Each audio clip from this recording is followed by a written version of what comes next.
c'est celle de la Syrie. Intervenir ou pas en Syrie, je me tourne vers mes autres invités. Elisabeth Guigou, bonsoir. Vous êtes ancienne ministre, députée socialiste de Seine-Saint-Denis, présidente de la Commission des Affaires étrangères. Vous avez appelé mercredi, dans un discours à l'Assemblée nationale, à une action militaire ferme et proportionnée afin de sanctionner l'usage d'armes chimiques par le régime de Bachar el-Assad.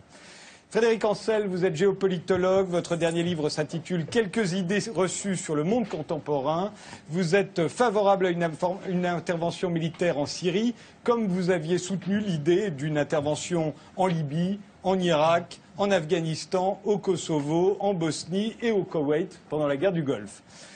Monzer Makous, dès les premiers jours de la révolution syrienne en mars 2011, vous avez participé à la fondation du Conseil national syrien. Vous avez ensuite intégré la coalition nationale syrienne à sa création en novembre 2012 en tant qu'ambassadeur. Et vous en êtes aujourd'hui le représentant en France. Vous avez publié dans le Figaro d'hier une tribune intitulée « Les mensonges d'Assad aux Français ». Julie Saada, vous êtes philosophe, vous enseignez à l'université d'Artois et à Sciences Po. Et vous êtes l'auteur avec Christian Nadeau de Guerre juste, guerre injuste, une analyse des catégories morales et juridiques susceptibles de justifier ou de contester la légitimité d'une guerre. Michel Collomb, vous êtes journaliste, fondateur du site Investigation et vous êtes l'exact opposé de Frédéric Ancel puisque vous étiez contre toutes les interventions militaires pendant la guerre du Golfe, en Bosnie, au Kosovo, en Afghanistan, en Irak, en Libye et aujourd'hui en Syrie. Vous avez d'ailleurs consacré plusieurs livres à ces conflits. Le dernier, c'est Libye, OTAN et médias mensonges. Et vous avez préfacé en 2011 le livre Syriana qui évoque un plan préparé par la CIA pour remodeler le Moyen-Orient. Randa Kassis, vous êtes syrienne, opposante au régime de Bachar el-Assad, ancienne membre du Conseil national syrien. Vous en avez été exclue en août dernier après avoir critiqué ce que vous considériez comme une mainmise des islamistes sur la coalition. Vous êtes aujourd'hui présidente du mouvement de la société pluraliste qui réunit laïcs et minorités. Vous êtes opposée à une intervention occidentale car elle favoriserait, d'après vous, les islamistes. Enfin, Dominique de Villepin, vous avez été Premier ministre après avoir été ministre des Affaires étrangères. Tout le monde se souvient de votre discours à l'ONU en 2003 contre la guerre en Irak. Aujourd'hui, vous vous opposez à l'intervention militaire en Syrie. Vous avez même dénoncé dans une tribune parue dans le Figaro la semaine dernière, je vous cite, « l'idéalisme douteux de ceux qui choisissent la légitimité sans la légalité, créant de ce fait une morale du plus fort qui mine les principes mêmes de l'action menée. » Alors les arguments en faveur de l'intervention militaire, je vous en propose un récapitulatif.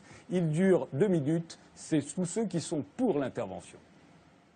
Aujourd'hui, je veux dire très clairement à Assad et à ceux qui obéissent à ses ordres que le monde entier les observe. Le recours à des armes chimiques est et serait totalement inacceptable. Si vous commettez l'erreur tragique d'utiliser ces armes, il y aura des conséquences et vous en répondrez. À même le sol de cet hôpital syrien, des hommes, des femmes et des enfants par centaines asphyxiés. Sur place, des témoins parlent de personnes suffocantes, ayant la bave aux lèvres, autant de symptômes caractéristiques d'une attaque chimique. Le massacre chimique de Damas ne peut rester sans réponse. La communauté internationale ne peut pas laisser faire ce crime contre l'humanité. Plus de 1400 morts, dont plus de 400 enfants, dans des conditions absolument horribles, ce sont évidemment des civils sans défense. Qu'ils aient été perpétrés par des armes chimiques ou pas ne change rien au fait que nous sommes face à un crime contre l'humanité. Est-ce qu'on reste silencieux ? Est-ce qu'on fait rien face à un crime contre l'humanité? Quand on a tenté de faire appel à ce qui reste de raison chez Bachar el-Assad et que ça ne marche pas, qu'est-ce qui reste à faire? L'histoire nous jugera tous. Si nous détournons les yeux sur les agissements d'un dictateur. Je crois fermement à la nécessité de punir l'emploi d'armes chimiques. La France est prête à punir ceux qui ont pris la décision infâme de gazer des innocents. Nous voulons à la fois sanctionner et dissuader, ne pas réagir. c'est laisser Bachar al-Assad poursuivre ses atrocités. Qu'est-ce qui se passe après si on ne fait rien? Il y aura encore des utilisations d'armes chimiques. Les dictateurs, pas seulement celui-ci, d'autres encore, en Corée du Nord ou ailleurs, pourront se sentir autorisés à le faire. Cette guerre civile menace aujourd'hui la paix du monde. Alors, on va essayer, si vous voulez bien, d'éviter le débat tel qu'il a existé jusqu'à présent entre le bien et le mal, le vrai et le faux, etc., pour aborder vraiment le dilemme que pose la question intervenir ou ne pas intervenir. Et je me tourne vers les anti-interventions pour commencer. Ma question, c'est à partir du moment où le président des États-Unis, on l'avait vu, avait dit si Bachar el-Assad utilise les armes chimiques contre la population civile, nous interviendrons. À partir de ce moment-là, le monde attend des représailles. Et s'il n'y a pas de représailles, ça veut dire que les Occidentaux reculent. Est-ce que c'est tenable, Dominique de Villepin? Je crois que Frédéric Taddet, il faut essayer de poser les bonnes questions au bon endroit. Et en l'occurrence, vous en posez une très bonne. Ah, parce que, pour qui intervient-on? Est-ce qu'on intervient pour le monde? Non. On intervient pour protéger le peuple syrien. Alors si la question c'est est-ce qu'il fallait poser une ligne rouge, je dirais que le b.a.-ba de toute diplomatie, c'est d'éviter de le faire. Tout simplement parce qu'on se lie les mains et qu'on se retrouve engagé dans des processus automatiques dont tout ne sort pas. Et ce qui est très intéressant sur le plan de l'histoire diplomatique, de constater qu'après s'être lié les mains, c'est ce qu'a fait Barack Obama, c'est ce qu'on a fait un peu nous aussi Français en partant d'emblée et en affirmant la nécessité d'une frappe, c'est que depuis cet engagement de respecter une ligne rouge, tout est fait, tant aux États-Unis qu'en ce qui nous concerne, pour essayer de trouver des faits nouveaux pour retarder le moment où on va devoir mettre à exécution, tout simplement. Parce que c'est tellement compliqué et c'est tellement incertain que d'appliquer cette ligne rouge que l'on se demande aujourd'hui, et aux États-Unis, et en France, et partout en Occident, si finalement le remède qu'on a trouvé, qui est d'appliquer l'usage militaire pour faire respecter cette ligne rouge, n'est pas pire que le mal. Croyez-moi, quand vous écoutez Barack Obama à Moscou, à Washington, quand vous écoutez François Hollande, c'est intéressant cette conférence de presse à Saint-Pétersbourg, qu'est-ce qu'il dit? Il dit « si l'on devait frapper ». C'est-à-dire qu'on est à la recherche de tout ce qui pourrait nous permettre maintenant d'éviter cet engrenage. Et je crois que c'est sage, effectivement, que de multiplier les conditions, l'autorisation du Congrès, le résultat de l'enquête, en espérant qu'un fait nouveau, parce que nous en sommes là aujourd'hui, la communauté internationale est suspendue aux faits nouveaux qui permettraient de revenir à la vraie question, comment doit-on protéger le peuple syrien? Et évidemment, la réponse, ce n'est pas par des frappes militaires qui nous engagent dans l'inconnu, qui aggravent les tensions dans un pays soumis à la guerre civile, qui viennent intervenir dans un corps malade, qui est celui du Moyen-Orient, où nous sommes à la veille d'une grande guerre entre sunnites et chiites. Et d'évidence, il y a d'autres réponses. Et c'est intéressant aussi de revenir au vocabulaire, parce que c'est la clé de la diplomatie. Quand Barack Obama et François Hollande disent « il faut punir », nous sommes en dehors de la stratégie, nous sommes en dehors de la diplomatie, et nous sommes dans la morale. Ça, c'est bien quand on veut soulager sa conscience. C'est pas bien quand on veut répondre aux préoccupations d'un peuple. Aujourd'hui, répondre aux préoccupations du peuple syrien, c'est rechercher des solutions humanitaires. Elles existent. On fait tout pour ne pas les appliquer. C'est compliqué, c'est cher. Il faut trouver une réponse d'ordre pénal. Si on veut punir Bachar el-Assad, il y a des instruments pour ça. Il y a des tribunaux internationaux. On apporte des preuves. Et on est dans un processus légal qui fait avancer la sécurité collective, qui ne fait pas régresser les sociétés démocratiques. Et troisièmement, et c'est la clé, quelle est la solution politique? Aujourd'hui, il faut se poser cette question. Est-ce qu'il y a un moyen encore de faire vivre ensemble des communautés qui sont animées par un tel degré de haine? Alors, je pose ma question, est-ce qu'on peut pas reculer, là, de toute façon, ni la France, ni les États-Unis, sans perdre la face. Le monde attend des représailles, tout le monde nous regarde. Non, mais c'est pas parce qu'on attend des représailles qu'il faut forcément les donner. C'est une situation... On a dit qu'on les donnerait. C'est une situation compliquée. Il n'y a pas une bonne et une mauvaise solution. Il n'y a pas le blanc et le noir. Comme le disait Raymond Aron, je crois, en diplomatie, il y a les solutions préférables et les détestables. Donc moi j'ai fondé ma position pour une intervention proportionnée, ciblée, etc. Sur quoi? Sur l'idée que le pire, en effet, serait de ne rien faire. Parce que, d'abord, non seulement il faut protéger, Dominique de Villepin a raison, les Syriens, il y a quand même 6 millions de personnes déplacées, déracinées. 2 millions de réfugiés, 4 millions qui sont en dehors de chez eux, 100 000 morts, sans compter les blessés et les malades qu'on n'arrive plus à soigner en Syrie. C'est une tragédie épouvantable. Donc il y a cette obligation-là. Nous avons à l'ONU défini la responsabilité de protéger. C'est une première raison. Mais il y en a d'autres. Si on laissait, sans réagir, utiliser les armes chimiques, mais alors ce serait l'autorisation donnée à ce dictateur d'abord de recommencer, parce que c'est la 3e attaque chimique quand même. Il y en a eu 2 sur les Syriens déjà en avril, le 16 et le 24 avril, qui étaient beaucoup plus limités, c'était des tests. Bachar al-Assad a voulu tester les réactions. Et puis après, il a fait une attaque massive le 21 août. Donc c'est l'impunité, c'est dire, d'accord, on peut recommencer, il ne se passera rien. Deuxièmement, il n'y a pas que les armes chimiques. Dans les armes de destruction massive, il y a l'arme nucléaire aussi. C'est la même chose. Donc c'est une question mais de... Attendez, qui l'a, Bachar el-Assad Non, il n'a pas l'arme nucléaire. Ah bon. Mais vous avez d'autres dictateurs, je pense aux Coréens par exemple, qui a et l'arme chimique et l'arme nucléaire. Donc c'est une question de sécurité collective majeure pour l'ensemble du monde entier. Et c'est une question de crédibilité, c'est vrai, de la communauté internationale qui a interdit depuis près de 100 ans maintenant les armes chimiques. Nous sommes dépositaires, nous la France, parce que nous avons tellement souffert des gaz pendant la Première Guerre mondiale. Nous sommes dépositaires du protocole de Genève qui, en 1925, il y a 90 ans maintenant, plus de 90 ans, a interdit l'utilisation des armes chimiques. La Syrie était d'ailleurs signataire de ce protocole qu'elle a ratifié en 1968. Hafez el-Assad, vous vous souvenez, Dominique, était ministre de la Défense. Il n'était pas encore le père de... Bon. Donc, nous avons cette responsabilité-là. Au fond, nous avons un conflit, si vous voulez, entre 2 normes de droit international. La première qui dit qu'en effet, toute action militaire doit être autorisée pour être légale par le Conseil de sécurité des Nations Unies. Et là, le Conseil est bloqué par le veto russe, il y en a eu 3 quand même, et l'opposition chinoise. Et puis une autre norme, au fond, qui est celle de l'interdiction absolue de ces armes de destruction massive.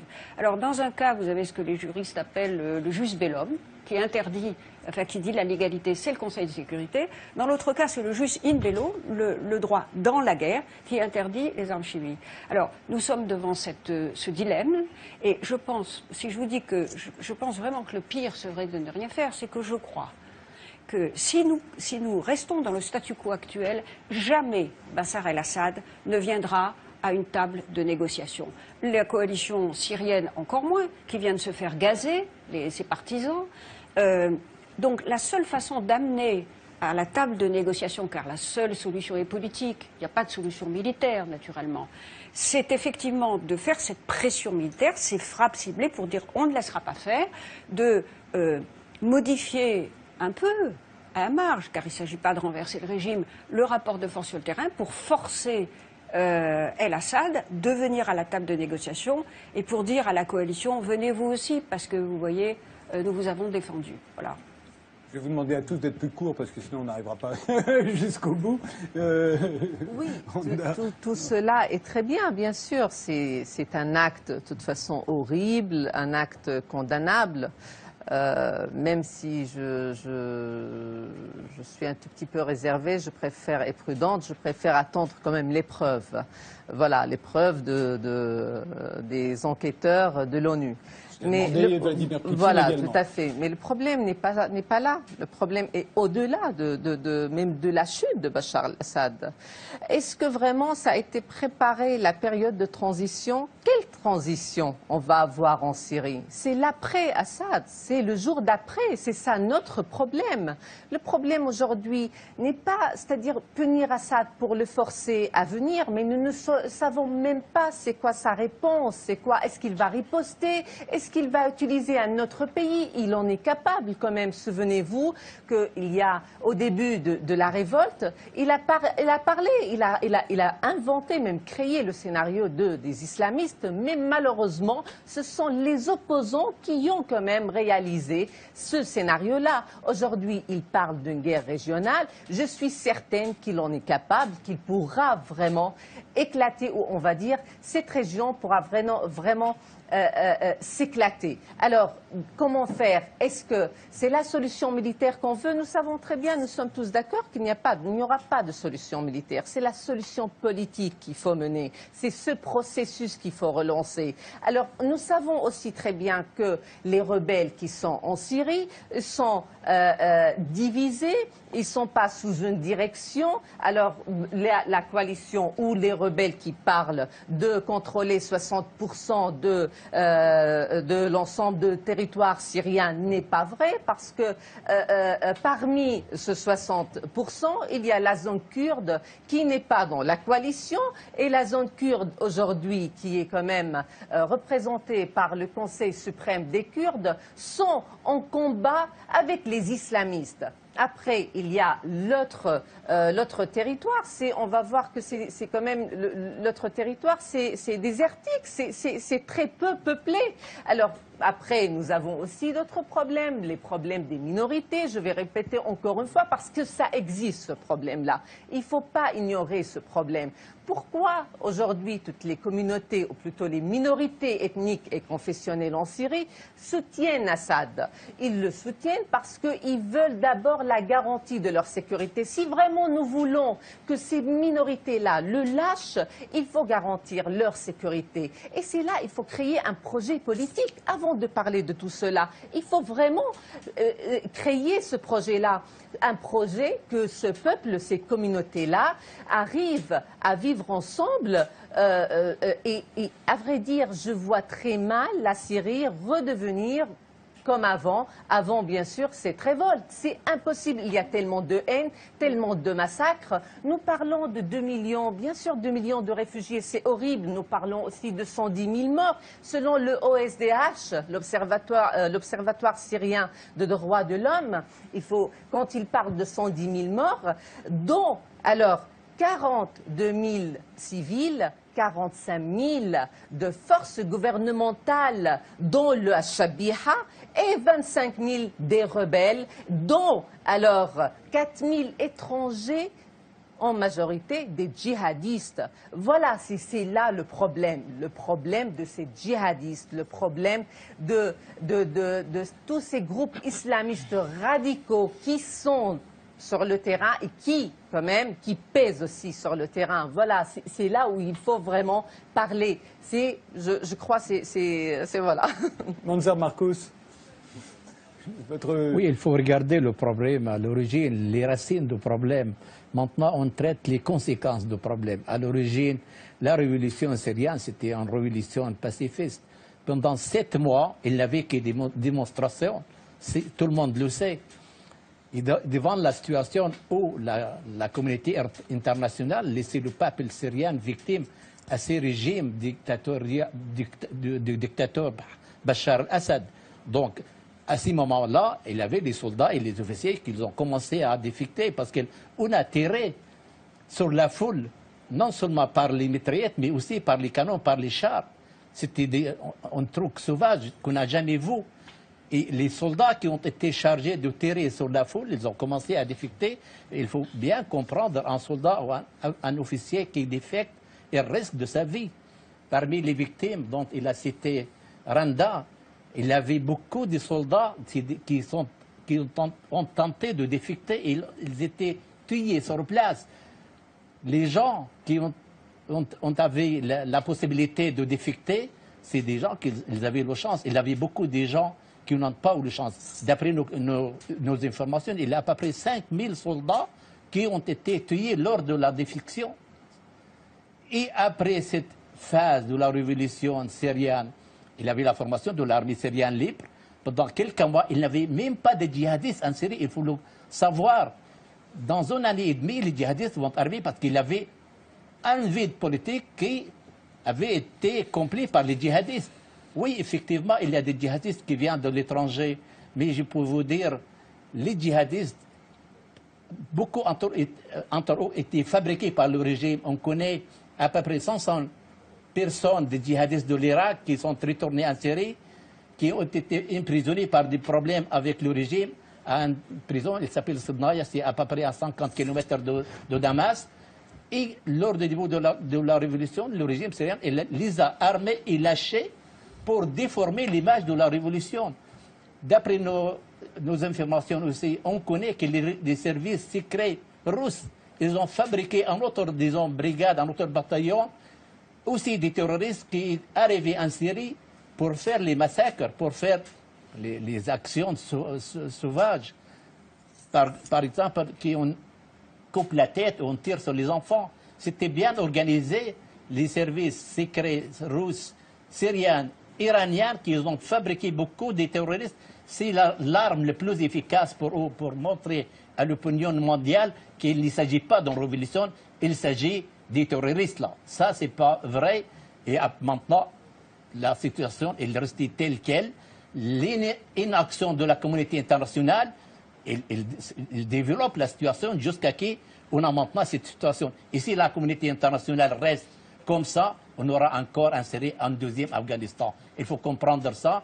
Maintenant, on met en doute si le régime syrien a utilisé l'arme chimique. Oui, il l'a utilisé, tout le monde le sait, les services secrets britanniques, français, américains et turcs, tout le monde le connaît, il a des preuves.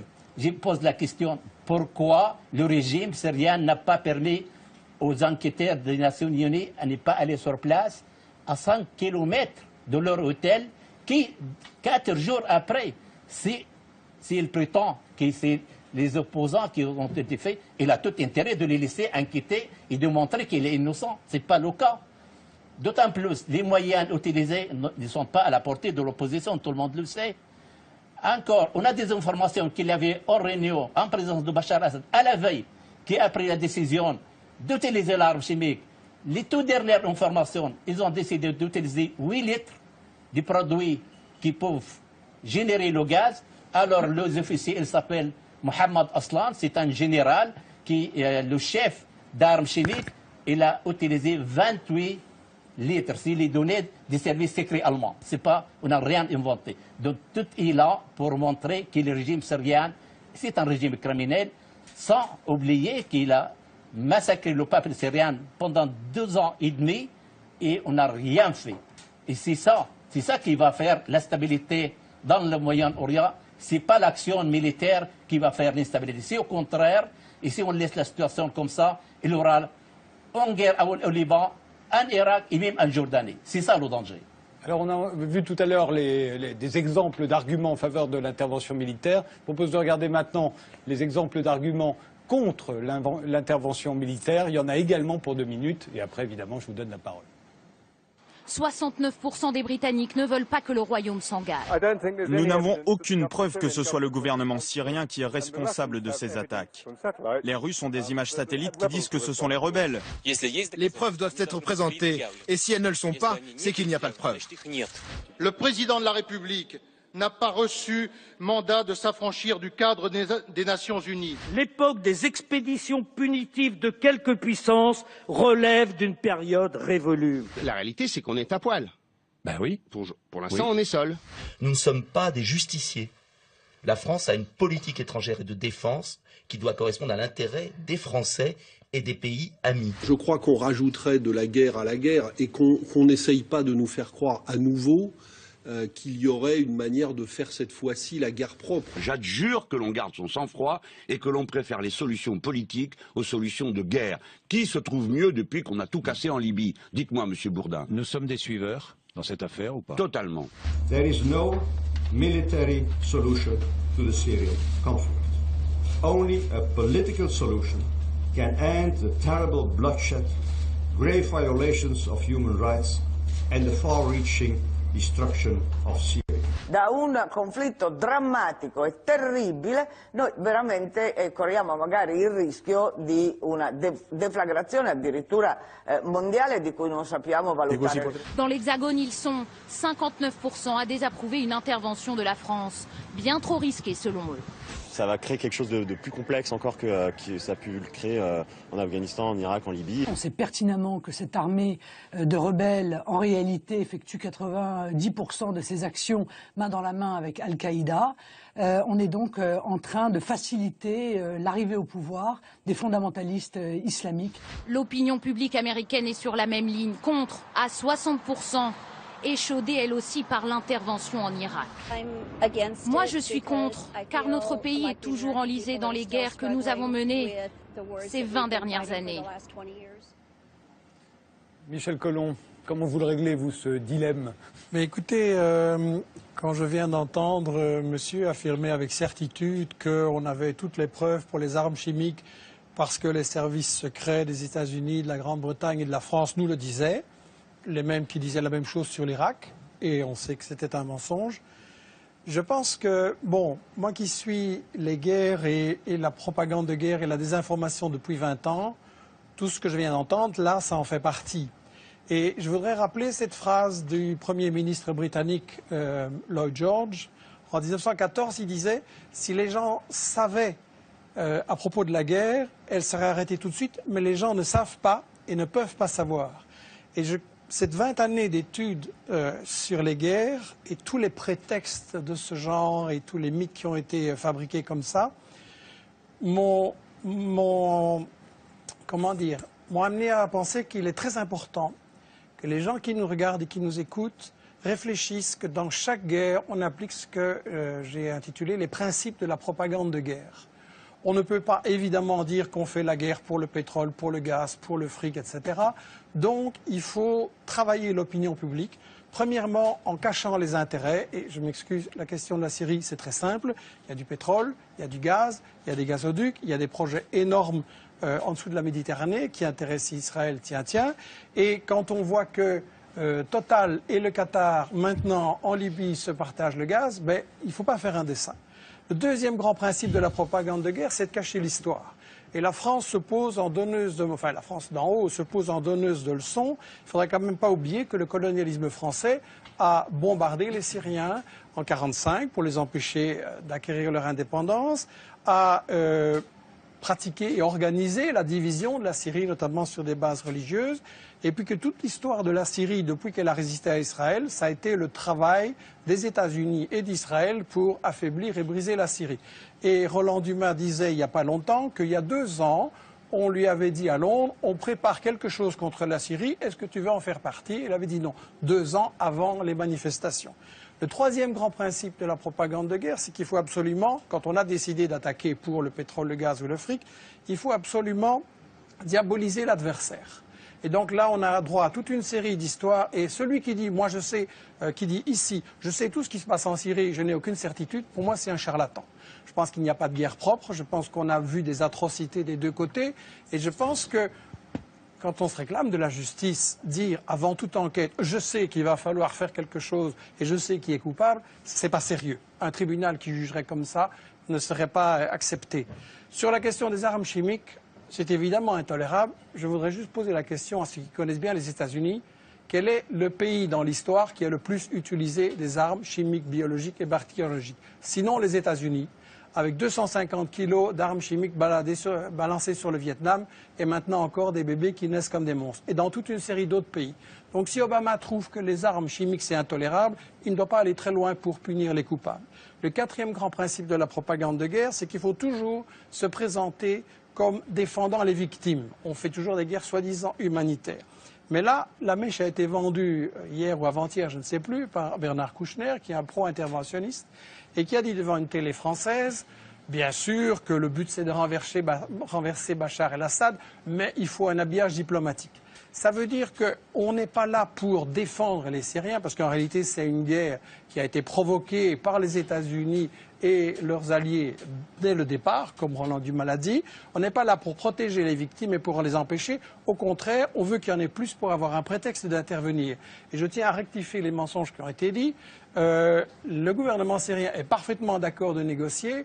Et ce sont les États-Unis, la France et le Qatar qui ont dit non, on ne négocie pas, on veut gagner militairement sur le terrain. C'est-à-dire que Bachar el-Assad a dit qu'il voulait bien négocier. Oui, tout à fait. Et le cinquième et dernier principe de la propagande de guerre, très brièvement, c'est qu'il faut monopoliser le débat et empêcher les opinions adverses. Et donc, on a dans les médias français un alignement sur cette propagande que vous avez montrée là au début. Et quand M. Hérault s'amène en disant j'ai la preuve sur les armes chimiques et qui commence par répéter dans son discours pendant des minutes et des minutes tout ce que tout le monde sait et que personne ne nie, et puis qu'à la fin il dit les services secrets m'ont dit que c'est Bachar, il n'y a aucun journaliste pour dire oui mais les preuves un peu sérieuses s'il vous plaît. Et donc quand on voit des gens comme Fabius, comme Bernard-Henri Lévy, comme Hérault ou BHL, qui viennent avoir le courage de bombarder, mais pas le courage de débattre devant des gens qui connaissent le dossier et qui ont les arguments contraires, il faut quand même beaucoup se poser la question. Et j'insiste sur cette question des 5 principes de la propagande de guerre, parce que, et ce sera ma conclusion, l'année prochaine, vous risquez peut-être de m'inviter sur l'Iran, ou sur l'Algérie, ou sur le Venezuela, ou le Congo, ou l'Érythrée, ou le Zimbabwe, et ça va être chaque fois la même comédie, chaque fois avec les mêmes arguments.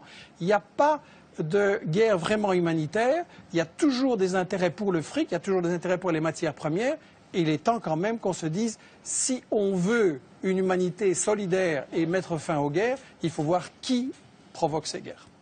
Frédéric Ancel. Je pense qu'il y a des guerres justes. Je pense que toutes les guerres ne sont pas faites pour le fric. Je pense, non, je ne pense pas, je sais qu'il n'y a pas, contrairement à ce que vous dites, de pétrole en Syrie. La Syrie exportait 300 000 barils le jour, enfin c'est ridicule. J'ai parlé du il n'y a pas de gaz gaz dans la naturel. région. Et il n'y a pas de gaz naturel en Syrie. Et le gazoduc. Donc ça, c'est pas sérieux. J'ai pas parlé du pétrole syrien. Par ailleurs, les grandes manifestations qui, effectivement, les premiers mois au moins, ont été totalement pacifiques en Syrie, procédaient du printemps arabe. Enfin, on était dans quelque chose qui n'était pas, à l'époque en tout cas, une véritable guerre civile. Et il n'y avait quasiment pas, sinon pas du tout, de forces réellement djihadistes au départ. Comment ça se fait alors que la majorité des victimes étaient des policiers sur le plan et des soldats? Bien sûr, Dominique de Villepin a raison. Bien sûr, la voie diplomatique. Mais la voie diplomatique avec qui? Avec Bachar el-Assad, dont la vocation exclusive est le strict et froid rapport de force sur le terrain. Un rapport de force, d'ailleurs, qui est en sa faveur et pour cause, puisque depuis un peu plus de 2 ans, il est armé de manière absolument constante par la Russie. Je crois que c'est quand même difficile. La diplomatie, oui, mais dans ce cas-là, avec son grand allié et protecteur, Vladimir Poutine. Si il n'y a pas de la part de Poutine et éventuellement des Chinois une volonté de négocier à minima, et si effectivement des crimes contre l'humanité sont commis par ce régime, alors je pense qu'effectivement, il faudra d'une manière ou d'une autre, pour une question de crédibilité, mais également pour une question de dissuasion, intervenir. L'argument qui me touche beaucoup, c'est des anti-interventionnistes, c'est le suivant. Il y a déjà 100, 110, 120 000 morts. Le gaz, c'est épouvantable. Ça n'en a ajouté que 1000 ou 1500 de plus. Pardon, je mets ça entre guillemets. Bon, c'est effectivement quasi anecdotique du point de vue du chiffre global. Frappant de manière anecdotique. Simplement, la dissuasion et la crédibilité en géopolitique, c'est très fondamental, pas seulement parce qu'on l'a promis, mais parce qu'en face aujourd'hui, il n'y a pas d'alternative. Et c'est ça qui me paraît extrêmement important avec ce régime qui d'ailleurs est exactement le même qui a prévalu pendant 30 ans sous Hafez el-Assad, donc le père de l'actuel Bachar. Un dernier point, si vous le permettez. Il y a, me semble-t-il, dans cette affaire, un brouillage des clivages extraordinaire. On a là un ministre des Affaires étrangères et non le moindre, qui est anti-interventionniste.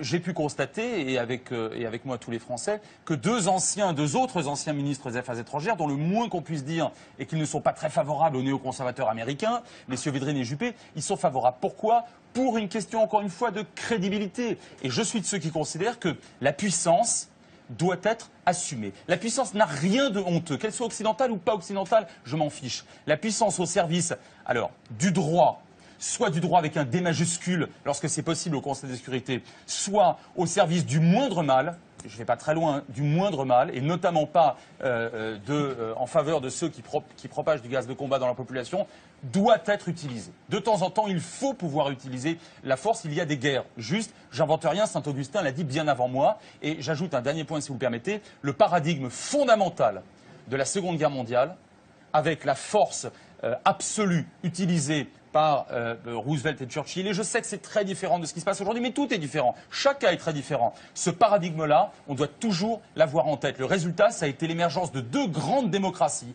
qui sont aujourd'hui parmi les plus grandes démocraties et des États très pacifiques, sinon pacifistes, au monde, à savoir l'Allemagne et le Japon. Donc ça peut se faire, et pour autre chose que le fric de temps en temps, en tout cas. Juste un point, parce que ça c'est un élément très important que vient de souligner Frédéric Ancel. S'appuyer sur le paradigme de la puissance et dire à un moment donné la puissance doit s'exercer pour faire valoir les valeurs et la légitimité. Prolongeons un tout petit peu votre raisonnement. La puissance est en train de changer de main. Dans 10 ans, dans 20 ans, dans 30 ans, la première puissance mondiale ne sera plus les États-Unis. Les grandes valeurs auxquelles nous adhérons bien sûr. Est-ce que vous ferez le même raisonnement quand dans 10 ans, dans 20 ans, dans 30 ans, d'autres pays, prenons l'exemple de la Chine, utiliseront le même argument que celui qu'utilisent les États-Unis? Rendez-vous compte, nous sommes en train aujourd'hui de voir notre monde basculer. Nous sommes à la fin d'un monde. Et vous voudriez vous appuyer sur des arguments de puissance à un moment où la puissance change de main. Le monde ne peut être fondé que sur des principes de sécurité collective. Et c'est pour ça que même si les Nations Unies ne fonctionnent pas bien, il ne faut pas séparer la légitimité de la légalité. Parce que nous nous verrons imposer, dans un certain nombre de décennies, par la force, appuyer sur une nouvelle puissance, appuyer sur une autre vision de la légitimité, exactement ce que nous prétendons aujourd'hui imposer à d'autres. Donc nous ne sommes plus dans un monde où on peut imposer sa vision, imposer sa puissance. Il faut négocier, même si c'est dans des conditions difficiles, négocier des compromis. Et c'est là toute l'histoire de la Syrie. Il faut inventer aujourd'hui de nouveaux mécanismes de négociation qui sont certes insatisfaisants, et j'adhère à ce qu'avait vient de dire tout à l'heure Elisabeth Guigou. Nous sommes à la recherche de la moins mauvaise solution possible. Mais l'argument de la force et de la puissance, aujourd'hui, dans les mains entre guillemets, de peuples amis, ne préjuge pas du monde que nous allons bâtir. Nous ne pouvons pas nous satisfaire de cette solution. Alors concernant la négociation, moi je suis tout à fait d'accord sur cette position avec le protecteur, avec celui qui au Conseil de sécurité peut décider réellement de l'usage ou du non-usage de gaz toxiques par son protégé Bachar el-Assad. Mais pour ça, il faut bien montrer une détermination extrêmement forte. Hein. La détermination qui n'a pas été montrée. Alors, je ne suis pas sûr que quand Barack Obama arrive une demi-heure en retard à un dîner où on parle de la Syrie, il donne l'image au monde d'un homme qui veut négocier. Vous faites allusion à Saint-Pétersbourg. À Saint-Pétersbourg, oui. Je crois que la diplomatie mondiale, et je ne fais pas reproche à la diplomatie française, elle est molle. Moi, j'ai vécu cette expérience douloureuse de conduire une diplomatie. C'est quelque chose qui doit devenir obsessionnel, c'est une énergie de tous les instants. Il faut être capable de faire bouger les lignes. Et aujourd'hui, cette diplomatie, elle est fataliste, elle est suiviste. Une fois de plus, je ne parle pas de la France. La diplomatie mondiale est molle, alors même qu'il faudrait aller chercher la négociation auprès de Vladimir Poutine pour montrer qu'il y a un chemin possible. Et nous allons parler tout à l'heure de politique. Aujourd'hui, il y a des solutions possibles pour la Syrie. Simplement, on a tellement le sentiment que la militarisation des esprits fait que, dans le fond, c'est tellement plus facile de faire la guerre. Moi, je suis contre la guerre parce que c'est trop facile. C'est trop facile. Aujourd'hui, la solution politique est la seule valable et le raccourci militaire, je le trouve enfantin. C'est tellement facile, à chaque fois qu'il y a un problème dans le monde, d'utiliser la force. Guerre de l'opium en 1840, les Chinois, un bateau qui coule, paf, les Anglais frappent. Guerre des Boers, 1900, quelques soldats britanniques qui meurent, paf, on intervient militairement. 79, les Chinois, au Cambodge, contre le Vietnam. Vous savez, à chaque fois, c'est tellement facile d'utiliser la force militaire. Et puis surtout, c'est tellement tranquille. Alors quoi? Les armées vont frapper et on n'entendra plus parler de la Syrie. On n'aura plus ce cauchemar sur nos écrans, matin, midi et soir. Non. Regardons la vérité en face. Coltinons-nous avec la vérité. Le problème syrien, il faut l'assumer jusqu'au bout. Bien sûr, ce problème, il nous appartiendra en propre le jour où nous aurons frappé et que nous nous serons rendus compte que cela ne change rien. Non, assumons nos responsabilités morales, politiques, humanitaires. C'est ça la diplomatie.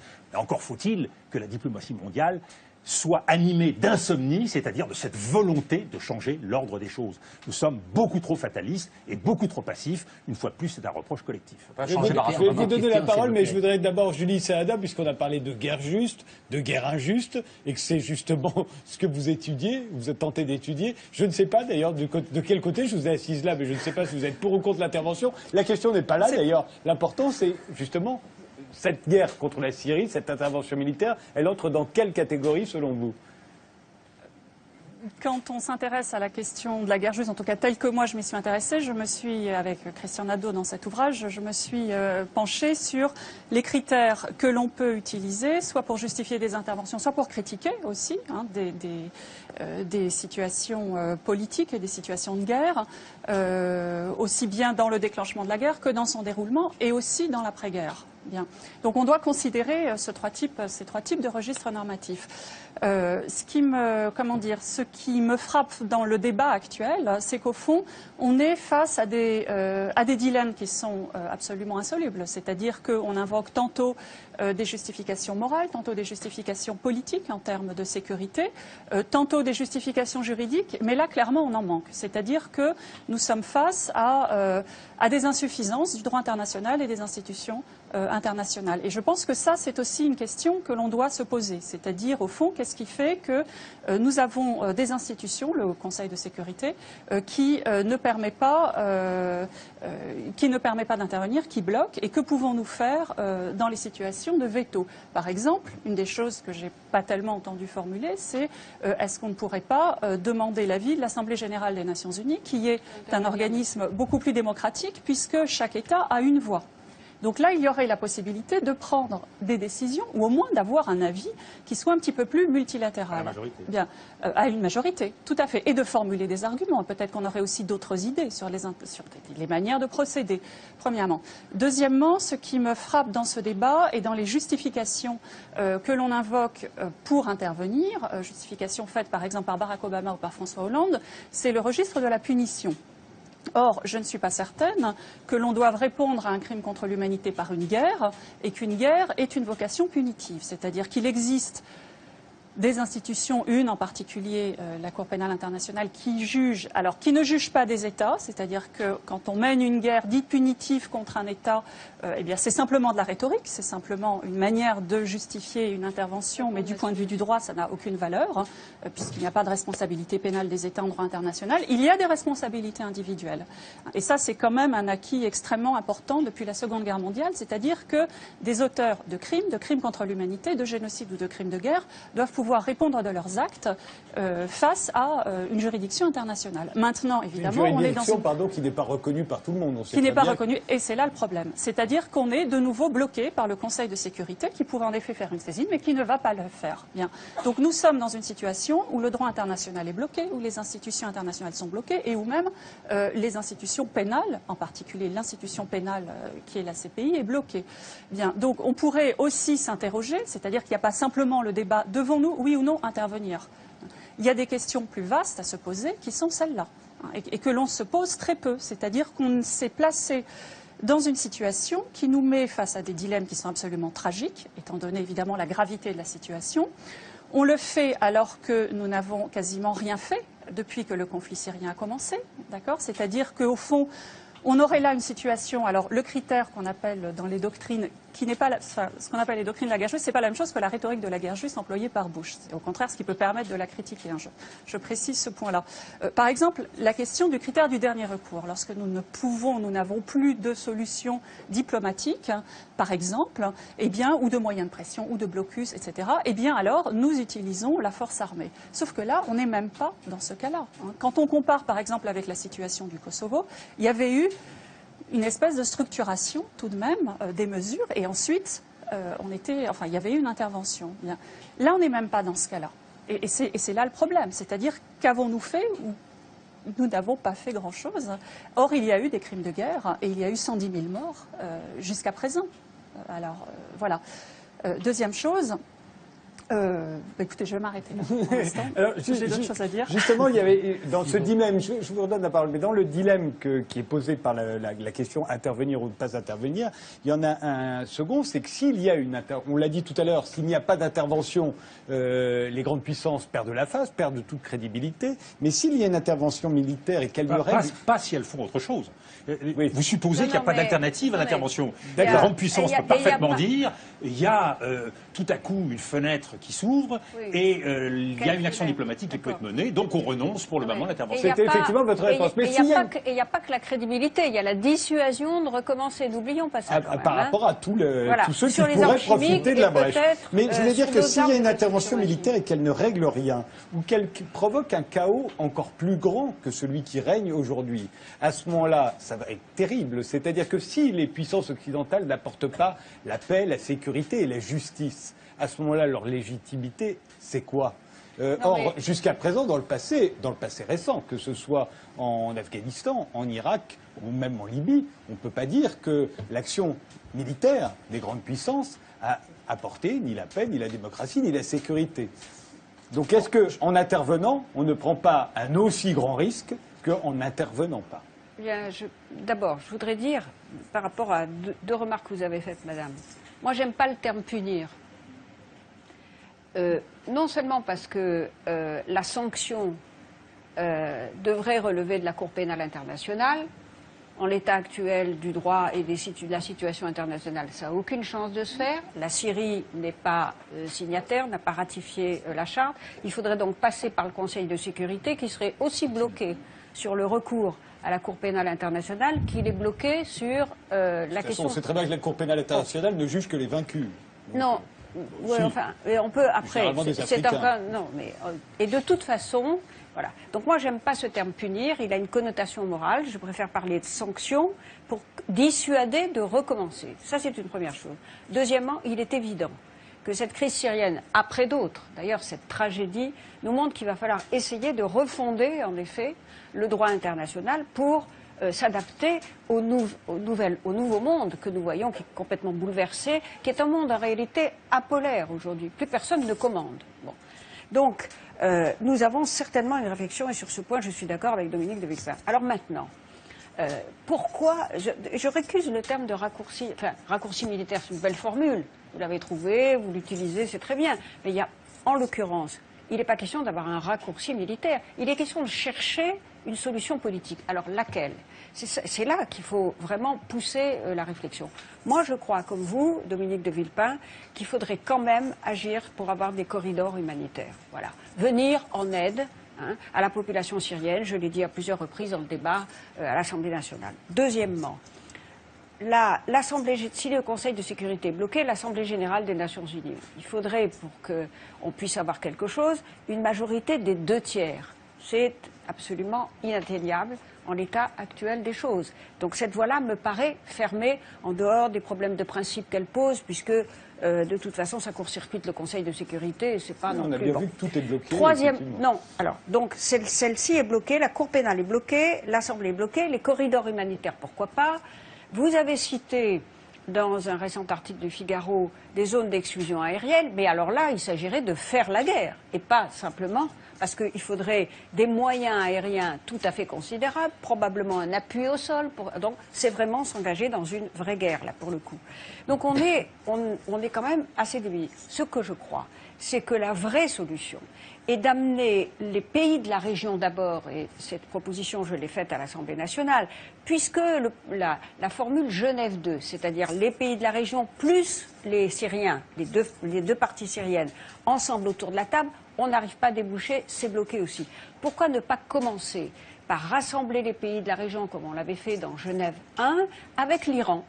Parce que depuis l'élection de M. Rouhani, le langage a un peu évolué et que je préconise, moi, sans avoir beaucoup d'illusions, parce que les Iraniens ont souvent dit une chose et son contraire, mais au moins prenons-les au mot, car ils ont condamné avec force l'utilisation des armes chimiques. Et M. Rafsanjani, qui est quand même assez proche de M. Rouhani, est allé jusqu'à dire que c'était Bachar el-Assad, qui était quand même, l'Iran étant le premier allié de la Syrie. Donc saisissons cette perche, mettons les Iraniens au pied du mur, associons-les à la condition, évidemment, qu'ils ne mélangent pas l'affaire syrienne avec leur propre dossier nucléaire. Mais il y a peut-être une chance de les amener à ne pas soutenir jusqu'au bout d'Hamas. Pourquoi? Parce que pour eux, comme a dit quelqu'un, ils se battront jusqu'au dernier Syrien. Mais pour eux, le problème principal, c'est le nucléaire.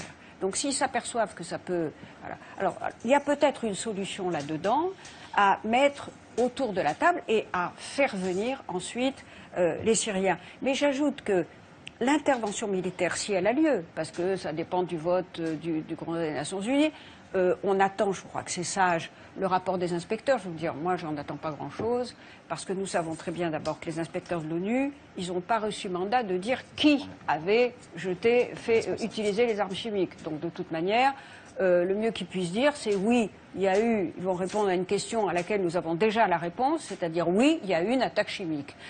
Et ils répondront pas à la question que tout le monde se pose, c'est-à-dire qui l'a fait. Alors après, on peut discuter, si vous voulez, qu'on revienne sur les preuves. Moi, je peux vous dire. Bon, surtout pas. Vous voulez pas ben, c'est bien dommage. Parce mais c'est parce que tout le monde en a discuté depuis une semaine. Bon, très bien. Alors donc, parlons plutôt de qu'est-ce qui se passe si on intervient. Voilà. Si on intervient militairement, qu'est-ce qui va se passer? Alors, je vais vous dire pourquoi. Je pense que c'est moins pire. Je ne dis pas que c'est la bonne solution. Je dis que si on n'intervient pas, de toute façon, le chaos continuera en Syrie. De toute manière, la région est déjà à feu et à sang. Le Liban est prêt de se désintégrer. Israël est prêt à intervenir de son propre chef parce que ils vont, devant l'inaction des États-Unis, ils vont se dire, ben, on prend en main. Alors là, ça peut être un bombardement sur l'Iran, sur les installations. Donc ça peut être une déflagration généralisée. Si nous intervenons, je ne dis pas que nous aurons le résultat que nous espérons. Mais au moins, nous aurons dit à Bachar el-Assad, vous avez intérêt à vous mettre autour d'une table. Et je pense qu'il y a une petite chance que nous puissions aller vers la solution politique, car encore une fois, il n'y a pas l'intervention militaire, c'est pas un but en soi, naturellement. Michel Collomb, plus rapide parce qu'il nous reste une douzaine de minutes. Oui. 3 remarques très brièvement. C'est pas possible d'appeler à des bombardements, et je ne sais pas si vous êtes allé en Irak après les bombardements, ou en Yougoslavie, ou en Libye après les bombardements. Moi, oui, j'ai vu les conséquences. C'est quand même pas possible d'appeler à bombarder des gens en niant et en déformant les faits comme vous le faites là maintenant. Vous dites qu'il y a 110 000 victimes, comme l'a dit M. Ancel. C'est dramatique. Combien sont des loyalistes, comme on dit, c'est-à-dire des gens qui soutiennent Bachar? À peu près la moitié. Qui a tiré les premiers dans les manifestations? Les opposants. Ça se trouve dans les rapports aussi de l'OTAN. Et vous avez invité 2 opinions qui existent dans la communauté syrienne, mais il faut savoir qu'il y en a d'autres. Et que dans la conférence de Doha des opposants à Bachar el-Assad, il y a un an, ils ont dit le problème, c'est que 55% des gens soutiennent Bachar el-Assad. Et l'OTAN, il y a 4 mois, a dit c'est monté à 70%. 70% de gens qui soutiennent, soit par conviction, soit parce qu'ils trouvent que c'est pire ce qui va arriver. Donc, on n'a pas le droit de faire le bonheur des Syriens contre leur volonté, c'est à eux à décider. Et vous me dites, vive la puissance, je m'excuse, c'est l'argument des puissances coloniales depuis toujours. Après la guerre 40-45, on est arrivé à un principe de droit international. Les plus forts n'ont pas le droit d'intervenir dans les pays plus faibles pour faire ce qu'ils veulent. Et troisièmement, et très rapidement, vous me dites, oui, mais ça permettrait d'amener la démocratie en Syrie. Ça, je m'excuse, c'est une farce. Vous êtes en train de construire une démocratie en Syrie avec l'aide d'Israël qui massacre les Palestiniens et qui nie toute démocratie pour les Palestiniens, avec l'Arabie saoudite qui est un des régimes les plus féodaux et les plus répressifs de la planète, avec le Qatar dans lequel, si on écrit un poème pour la démocratie, on a prison à perpétuité. C'est de la comédie, l'idée que les États-Unis, Israël et leurs alliés voudraient soi-disant amener la démocratie là-bas. Vous avez fait semblant que c'était le problème du pétrole en Syrie.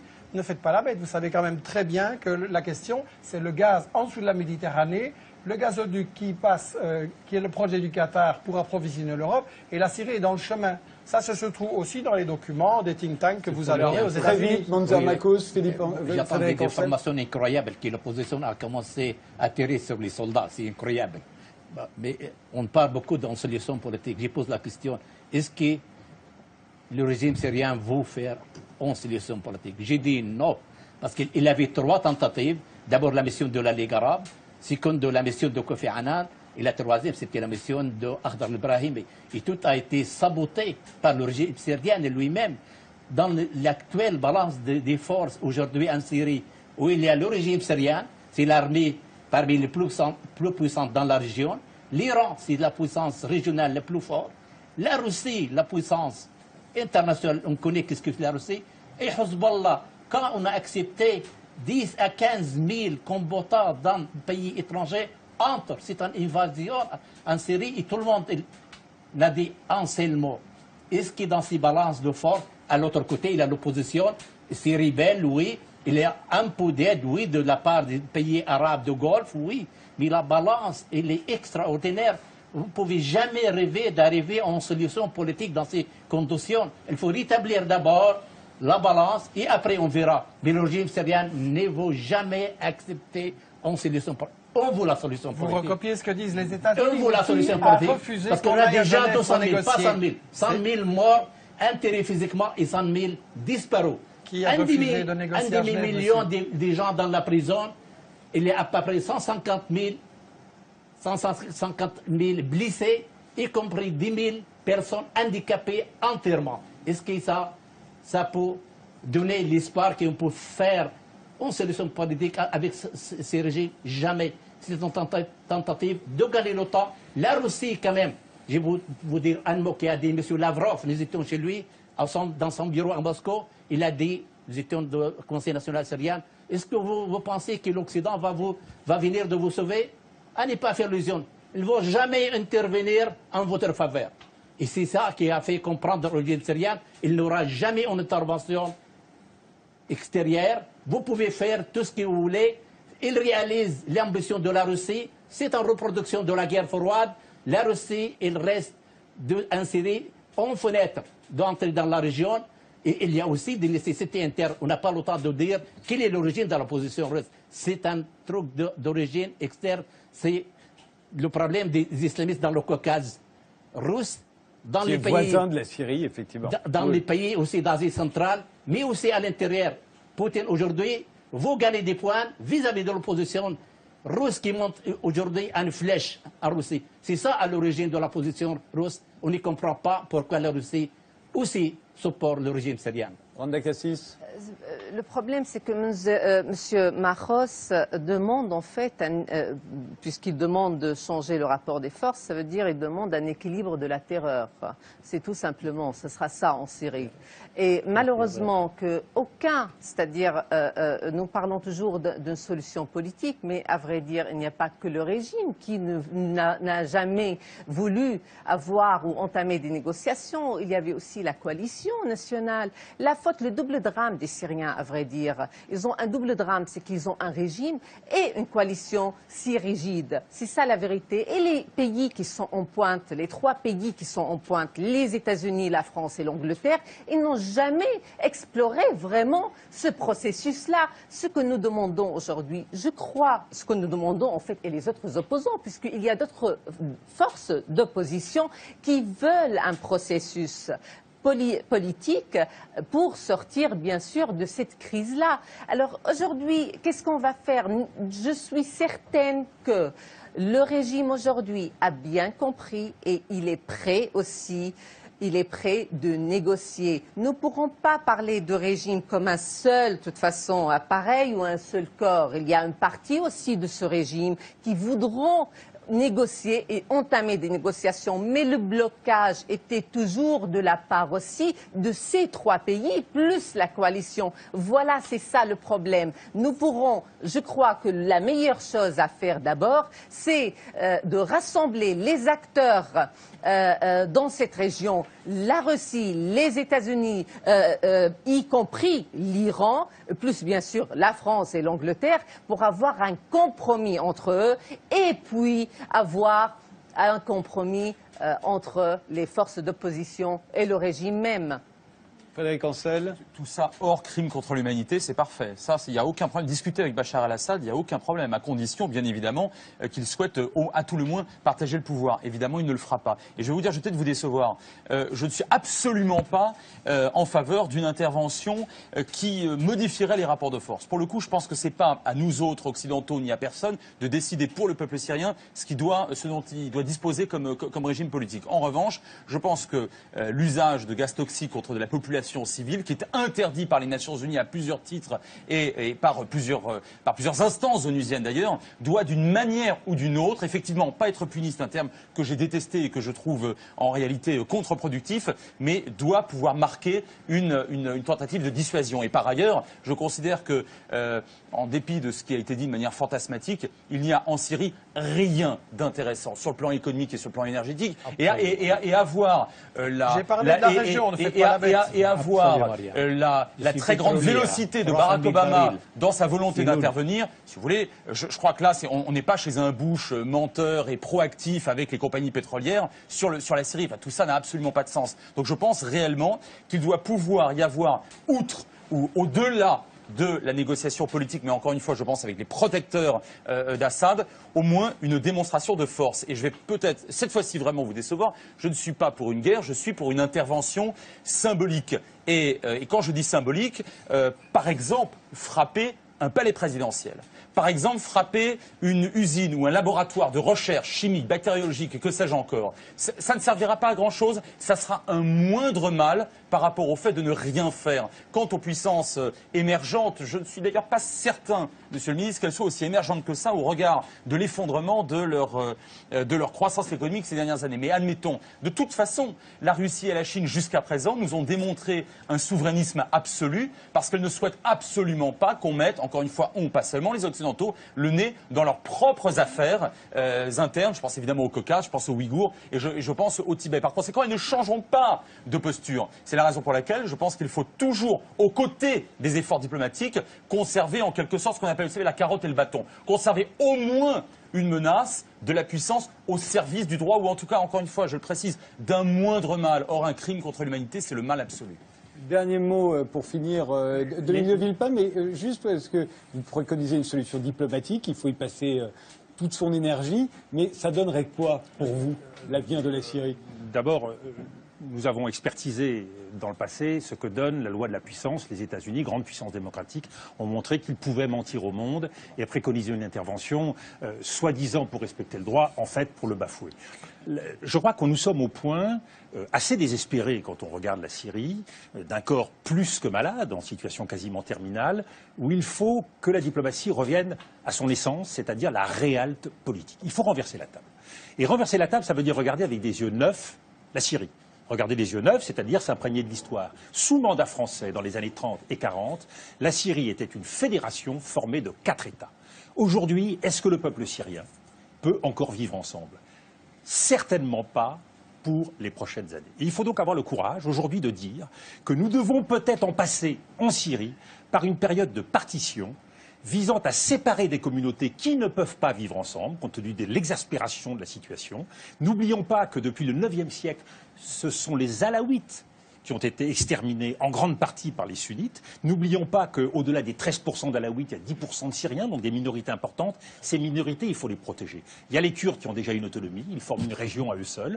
Il y a la région, le réduit alaouite dans le nord-ouest, qui peut former une région. Et puis il y a le reste, où il faut des garanties de protection des minorités, avec sans doute une force d'interposition sur le terrain. Et là, la communauté internationale retrouvera une véritable vocation. Mais ayons le courage d'explorer cette solution, parce que, soyons un tout petit peu cyniques, les Russes y trouveraient les garanties du maintien de leur influence dans ce pays et dans cette région. Les Occidentaux, qui doutent beaucoup aujourd'hui de la capacité de la coalition syrienne à défendre des intérêts démocratiques, y verraient aussi un verrou visant à protéger la région de la menace djihadiste, et chaque minorité trouverait là aussi sa garantie. Donc c'est, Monsieur le ministre, au les moins minorités à titre étaient temporaire, respectées en Syrie. Au moins à titre temporaire, les rebelles qui veulent, au moins à titre les temporaire, attaquent. nous aurions là une situation qui permettrait de respecter un équilibre et d'éviter la dissémination, parce que le grand risque syrien aujourd'hui, c'est la propagation de la violence. Et frapper, c'est un double risque. Premier risque, c'est le discrédit. C'est que ces frappes, effectivement, parce que limitées, parce que symboliques, ne servent à rien. Deuxième risque, c'est au contraire l'aggravation. L'aggravation parce qu'il y a une partie qui se réjouira d'une intervention militaire, symbolique et limitée. Ce sont les djihadistes. Parce qu'à partir de là, ils sont fondés à mener une offensive contre le régime et à affirmer leur légitimité. Rajouter de la violence à une région en crise, c'est toujours servir l'intérêt du plus méchant. Et le plus méchant, en l'occurrence, ce sont les djihadistes. Et surtout, c'est faire tache d'huile, c'est le risque de voir une spirale. Et alors, on retrouvera cette région avec ce clivage terrible qui se joue aujourd'hui au Moyen-Orient, sunnite et chiite, avec l'Irak, l'Iran, avec également la Syrie et le Hezbollah. Nous aurons donc fait le jeu du pire dans cette région, alors même que la vocation de la paix a toujours été historiquement et diplomatiquement d'être le médiateur, d'être celui qui réconcilie les points de vue. Nous n'avons pas à peser pour un camp ou pour un autre. Nous avons vocation à inventer une solution, à nous placer au-dessus des intérêts des uns et des autres. Et je pense que, même si je ne fais pas le procès à François Hollande d'être aligné sur les États-Unis, il choisit en conviction, il fait un choix en conviction. Je pense que la vocation de la France était toujours dans un exercice de médiation et d'invention et d'imagination diplomatique. Donc ne choisissons pas un camp, avançons et même s'il faut le faire à tâtons, essayons de proposer des solutions nouvelles et innovantes. Merci Dominique de Villepin. On s'arrête là pour le débat sur la Syrie, mais il y a une idée admise, c'est qu'en Occident, on a rompant, c'est celle de la Syrie, intervenir ou pas en Syrie. Je me tourne vers mes autres invités.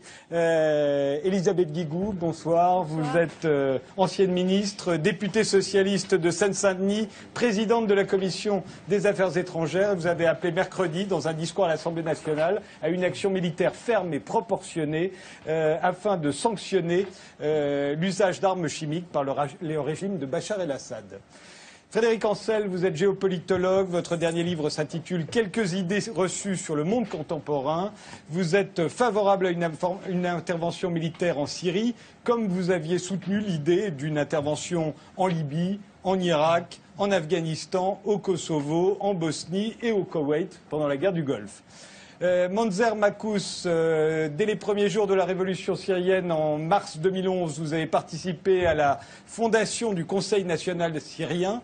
Vous avez ensuite intégré la coalition nationale syrienne à sa création en novembre 2012 en tant qu'ambassadeur. Et vous en êtes aujourd'hui le représentant en France. Vous avez publié dans le Figaro d'hier une tribune intitulée « Les mensonges d'Assad aux Français ». Julie Saada, vous êtes philosophe, vous enseignez à l'université d'Artois et à Sciences Po. Et vous êtes l'auteur avec Christian Nadeau de Guerre juste, guerre injuste, la légitimité sans la légalité, créant de ce fait une morale du plus fort qui mine les principes mêmes de l'action menée. Alors les arguments en faveur de l'intervention militaire, je vous en propose un récapitulatif. Il dure 2 minutes. C'est tous ceux qui sont pour l'intervention. Aujourd'hui, je veux dire très clairement à Assad et à ceux qui obéissent à ses ordres que le monde entier les observe. Le recours à des armes chimiques est et serait totalement inacceptable.